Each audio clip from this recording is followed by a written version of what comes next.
Um dia o Senhor Jesus falou mal da igreja. Mas por que ele falou mal da igreja?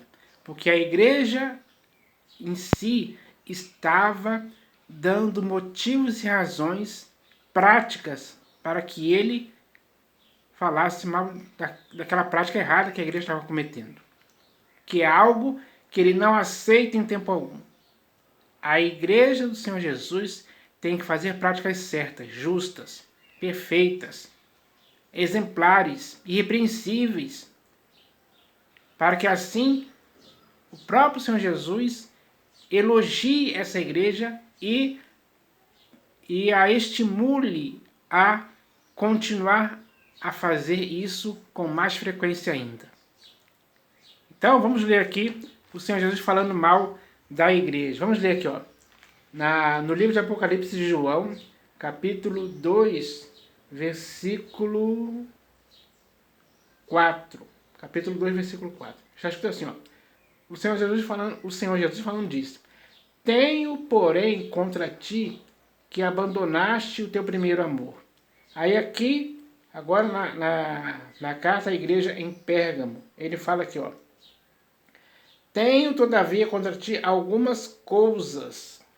Aí, aqui agora na carta à igreja em Tiatira, ele fala assim, ó. Tenho, porém, contra ti o tolerares que essa mulher Jezabel, que a si mesma se declara profetiza, não somente ensine, mas ainda seduza os meus servos a praticarem a prostituição e a comerem coisas sacrificadas aos ídolos. E aí vai, né? Até na igreja de Laodiceia, que é já no capítulo 3, ele fala aqui, ó. Deixa eu ver aqui. Onde é que está? Deixa eu ver aqui. Porque essa igreja aqui, ela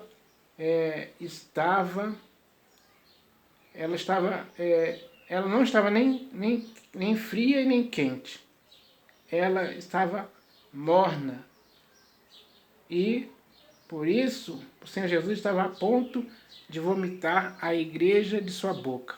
Então, fica claro que, às vezes, a igreja tem que ser repreendida mesmo, por causa das práticas erradas que ela comete. Às vezes, deliberadamente mesmo, de propósito. Ou porque é induzida ao erro. Enfim, às vezes, a igreja dá ouvidos a falsos ensinos. Começa a praticar coisas erradas, inconvenientes, sujas. A igreja não pode ser suja. A igreja tem que manter as suas vestes brancas. É isso que o Senhor Jesus espera de uma igreja que queira viver para o inteiro agrado dele em todo o tempo. Então, quando você ou eu vemos alguma coisa errada na igreja, temos que falar. Temos que denunciar para ver se a igreja como um todo tem a vergonha na cara de reconhecer o erro, de retornar à sensatez e se purificar desses erros, porque ainda há tempo de fazer isso. Mas se a igreja se acomodou demais com os erros, se acostumou, tolera de boa mente e não faz nada para mudar a situação errada em que está envolvida, aí a igreja é cúmplice disso aí. Assim fica difícil, pessoal. O Senhor Jesus não fala mal de uma igreja que procede de tal forma. Por exemplo, quando você lê a primeira epístola de Paulo aos Coríntios, no capítulo 5 ali, você vai ver que aquela igreja praticava tantas coisas erradas que até mesmo ela tolerava de boa mente. Ela andava ensoberbecida em saber que tinha um homem lá que possuía a mulher do seu próprio pai. E a igreja estava ensoberbecida com isso. E nem ligou para que fosse tirado do meio dela quem tamanho ultraje praticou, como está escrito lá. Às vezes a igreja vê o erro e se acomoda com ele, e participa dele, é cúmplice dele. Isso, aos olhos do Senhor Jesus, é errado demais. Na igreja aqui de... Deixa eu ver aqui qual... Se eu não me engano... Deixa eu ver aqui. Na igreja... Deixa eu ver aqui. Na igreja de Pérgamo, por exemplo, aqui no livro de Apocalipse, capítulo 2, a igreja de Pérgamo, eles sustentavam a doutrina dos nicolaítas e a doutrina de Balaão. Enquanto a doutrina do Senhor Jesus, eles não sustentavam, enquanto a doutrina do Senhor Jesus que eles tinham que sustentar e praticar, eles não faziam mais isso. Eles deram lugar a outras doutrinas estranhas. E é claro que o Senhor Jesus falou mal dessa igreja também. Hoje, infelizmente, por aí nas denominações existem muitas doutrinas estranhas entrando nessas denominações aí e as pessoas nem percebem. É tão sutil que elas são enganadas por isso. Esse é um erro do qual o Senhor Jesus não aprova. Por isso ele fala mal mesmo. Ele tem que falar mal, porque é a igreja dele que está sendo induzida ao erro por causa dessas doutrinas estranhas. Além de muitos outros erros que existem por aí, que muitos são acobertados, as pessoas não falam mais, estão sendo cúmplices desse erro. Então, isso é ruim demais para o corpo de Cristo, que não foi chamado para essas coisas erradas aí. Ele foi chamado pelo Senhor Jesus para praticar as coisas certas, as coisas que o Senhor Jesus aprova e concorda. Isso sim tem que ser estimulado a ser praticado com seriedade pela igreja. Então, às vezes é preciso falar mal mesmo da igreja. Porque a igreja hoje, infelizmente, no século XXI, está dando muitos motivos e razões para que algo seja falado contra ela. E com razão. Porque está fazendo coisa errada, está cobertando o erro. Isso é um perigo espiritual gravíssimo para a igreja, para o corpo de Cristo de forma geral. Atrapalha tudo. Distorce tudo, desvia a igreja da verdade. A igreja fica com a mente cauterizada pelo erro.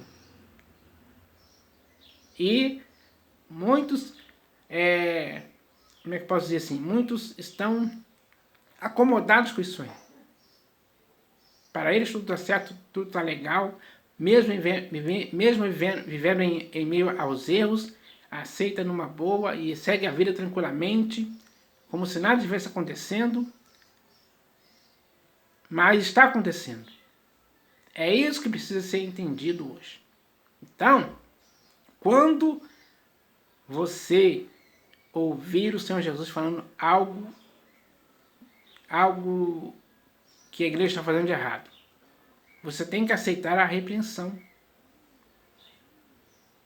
Ele disse para essas igrejas aqui, onde ele viu coisa errada: "Sê, pois, zeloso e arrepende desses erros." Tem que ter um arrependimento sincero e verdadeiro para que a igreja possa se purificar desses erros completamente e não mais praticá-los. Então, é isso que deve acontecer. A igreja não pode ficar na teimosia, na empáfia, no orgulho, na prepotência, como aconteceu na igreja de Laodiceia, que chegou ao ponto de dizer que estava rica e abastada e não precisava de coisa alguma, nem mesmo do próprio Senhor Jesus que estava de fora. Ao ponto dele dizer lá: "Eis que estou à porta e bato." Ele estava fora daquela igreja. A igreja tinha expulsado o Senhor Jesus daquela igreja ali. Ele estava do lado de fora. Isso é uma consequência terrível do mal que acontecia ali na igreja de Laodiceia. Então, é preciso tomar cuidado com isso. A igreja tem o seu Senhor. Tem o pastor e bispo de sua alma, que é o Senhor Jesus. É a ele que devemos praticar as coisas que ele concorda. Que, aliás, já estão escritas nas Escrituras. São coisas sérias, úteis, importantes, que não podem ser deixadas de lado. Pelo contrário, você tem que ler elas, a igreja tem que ler esses textos, aplicar esses textos em suas próprias vidas, para que assim a igreja possa se limpar desses erros e estar se purificando cada vez mais dele, se santificando cada vez mais. porque sem a santificação ninguém verá o Senhor. E é claro que se a igreja continuar com esses erros, muitos não vão ver o Senhor naquele dia. Essa é a verdade pura e simples, pessoal. Então, a igreja hoje tem que acordar para abrir os olhos para isso. Ainda há tempo de se purificar. Mas para que isso aconteça, tem que existir humildade, sinceridade, verdade, humilhação, desprendimento dessas coisas erradas. Isso tem que ser lançado fora. Lançai fora o velho fermento, ele disse lá para a igreja de Corinto, no capítulo 5. Lançai fora esse velho fermento que está apodrecendo toda a massa. Está levedando toda a massa, estragando a igreja. Essas coisas erradas estragam a igreja. Essas coisas erradas são os fermentos. Ele disse lá na epístola, Paulo disse, quando escreveu para a igreja da Galácia, um pouco de fermento leveda toda a massa. Então, quantas massas já foram colocadas na igreja que estão estragando a igreja hoje? É preciso ver essa questão, para que assim a igreja possa mudar esse quadro. Que o Senhor Jesus não concorda e aprova em ver tal coisa. E nem você nem eu podemos concordar também. Então é preciso que aconteça uma mudança. Eu espero que essa mudança aconteça para o próprio bem da igreja. Eu espero que isso aconteça em nome do Senhor Jesus. Amém.